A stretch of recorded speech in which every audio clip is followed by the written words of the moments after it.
Hello guys, so this is a video that our team took. This family is suffering. They are looking for any kind of help, even if it is spiritual help. There is someone in this family that did some ritual. As a result, this family is suffering a lot. Hello guys, welcome back to another episode here on African Confessions. There is a message that I want to share with you guys, and this message, it comes from a translation of a message that I received, and the translation reads like this. Hello my brother, how are you? Can you please post my story as anonymous? My brother, my story goes on like this. I did these rituals, my brother, not because I wanted to, but this was like my last option in life. I had tried everything. I had tried to go around visiting a lot of foreign countries trying to get a job, but it seemed as if God created me to become a ritualist, as my forefathers were, because I heard the stories that in our family they came a lot of out of our family. There were a lot of people that practiced in witchcraft and a lot of bad rituals. So my brother, soon after I had came of age, that was when I accompanied some of my friends. Then we started going around looking for work. But as for me, bad luck was just following me. And when I had returned back home, that was when my mother sat down with me. This was after I had been deported from South Africa. Back in those days, what they would do is that after they would have deported you, they would give you a small bottle of cooking oil, some beans, and a little bit of maize meal, so that by the time that you would have returned back home, you would get something to cook and to eat.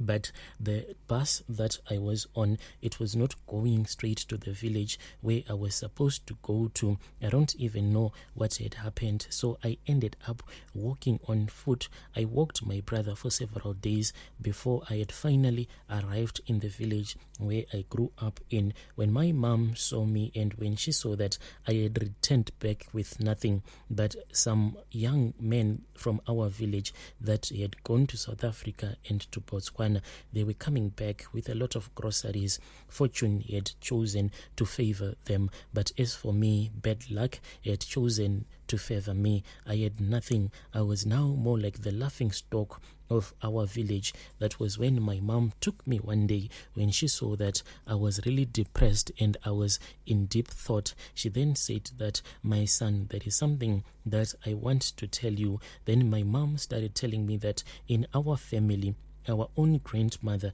she was a well-known witch, and she had dedicated that her own children were not supposed to leave the village for the rest of their life. They should only stay in the village. She had dedicated the spirit of poverty to enter into her home.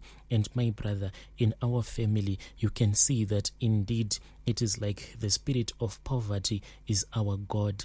Anything that you try to do in life, you will never succeed. Let me tell you a story about one of my brothers. He once went to Mutare at that time when there was a lot of diamonds that were coming out of Mutare. And when he went there, other people, they were just going there, and within a couple of weeks, they were able to come back with a lot of money. Some even bought big cars. But as for my brother, the story that he told us is that at the place where they were digging, he only felt tired for a couple of minutes, and he said that, let me go and sleep. So when you are working as a syndicate, if you get a diamond or if you get gold, you are supposed to share whatever you will get amongst yourself as a syndicate.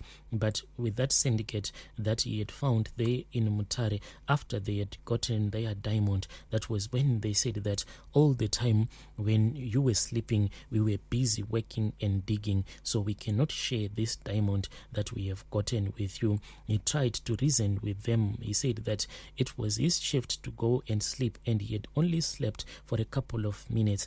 And they said that they were not willing to share the diamond with him. That is how he lost really big. And when he lost really big, he returned back to the village. From the moment that he stepped off from the bus, and as he entered into the compound, we then saw our brother crying, and he kept on crying, and he was mentioning the name of our late grandmother. And when he told us this story, my brother, it really revealed the fact that the spirit of poverty will never leave our family. Our brother said that when he was busy digging for the diamonds, because they were not even going underground at that time, when people started saying that there was diamond that could be found in Mutare.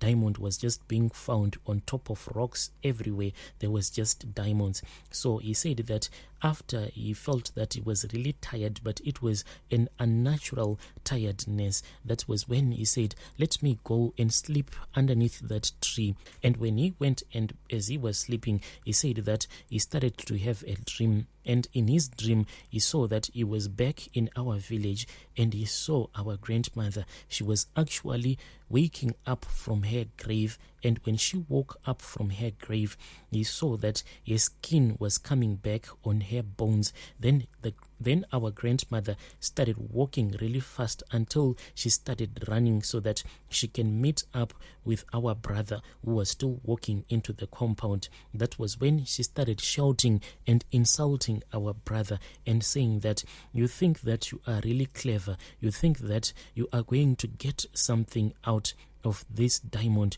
you are not going to get anything. And our brother said that when he was looking at our grandmother, he then saw that our grandmother's body had changed, her whole body had changed, and it had become a diamond, and then she just disappeared. That was when he woke up, and when our brother woke up, that was when he heard the sound of laughter and people celebrating, and when he looked, he saw that it was his syndicate that he had found a diamond. So he woke up and he started celebrating with the rest of the syndicate members, thinking that maybe our grandmother had visited him in the dream, and our grandmother was the one who had made it possible for his syndicate to come across that diamond. But it was not so, my brother. The spirit of our grandmother had made sure that it will come upon his body and to make him to feel very tired, so that this opportunity will pass him by. And that is what happened from there on up until today, my brother.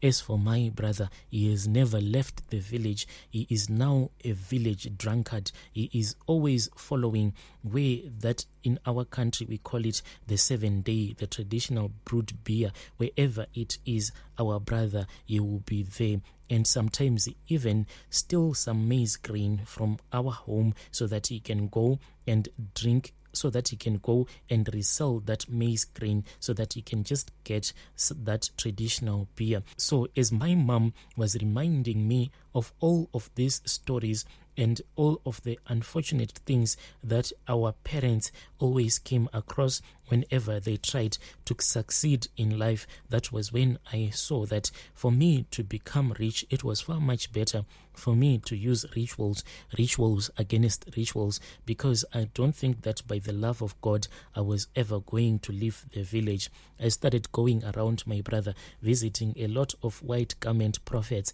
and when I was consulting with those white garment prophets, I saw that their progress was slow progress. All that I wanted, my brother, was fast progress, something that was more like overnight. That was when I visited this other woman. She was a witch doctor. When I visited her, I told her everything. I said, no, you do not need to consult with your ancestors, because I know what my ancestors did, and I am even afraid that if I try to do these rituals with you, maybe they might whisper into your ears so that you will never do these rituals for me.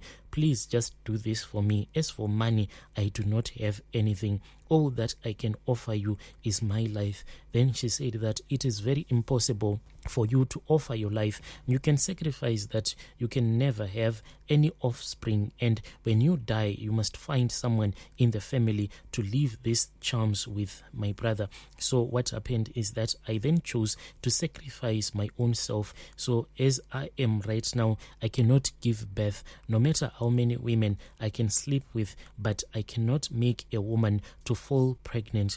after we had agreed with the terms and conditions, then that woman said that my body had to sort of like decompose. I don't know if you can understand me. So the way that we did it, my brother, we took one of her goats. Since I didn't have any money, she said that I am going to stand in your place, and I am going to stand between my ancestors and between your ancestors, so that at least you can have a little bit of a better life. So the way that we did it is that we took a goat, and I had to go with this goat into a mountain. I climbed up that mountain. All that I had was a pick and a shovel, and I was dragging that goat as I was going up that mountain. Then I started digging, and when I started digging, my brother, it was already late in the afternoon, and that woman had told me that until I could no longer see the surface of the ground, I should keep on digging.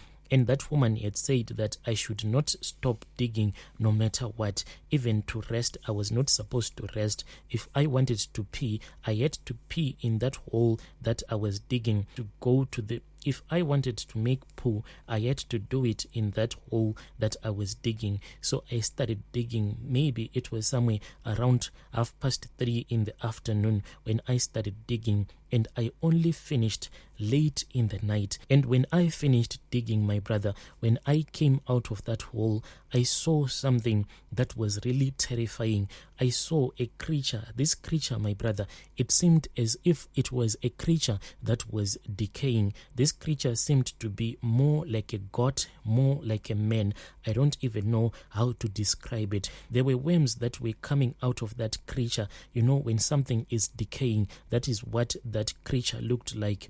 And when that creature started walking towards me, I then collapsed. When the next morning came, I then saw that the witch doctor was there with me, and it was her with her assistants. They were busy filling up that hole that I had dug up the previous night. And when I looked and when I could not see the goat, I asked where the goat was. That was when she told me that her ancestors had taken that goat as a sacrifice. Then she showed me some of the remaining pieces that had been left behind. It seemed that her ancestors had eaten up the goat, and she then said that they were busy burying up the bones because the bones were not supposed to be left out into the open.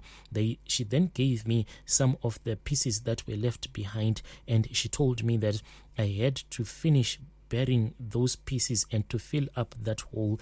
After I had done that, my brother, she then told me that I was free to go.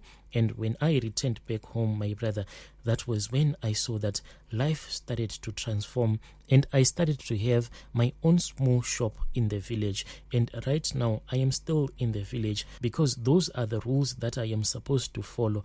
I do not have to outshine any of my ancestors, because if I try to live a better life than the life that my ancestors lived, then they would come and they would fight against me. So with the money that I am making, my brother, sometimes I even walk barefooted without wearing any shoes, so as to impress my ancestors, because if I try to buy any shoes that are very expensive, I would find out that the shoes that I would have bought, no matter how expensive they will be, but they will not even last any longer. And as for the car that I bought, I can't even buy a new car.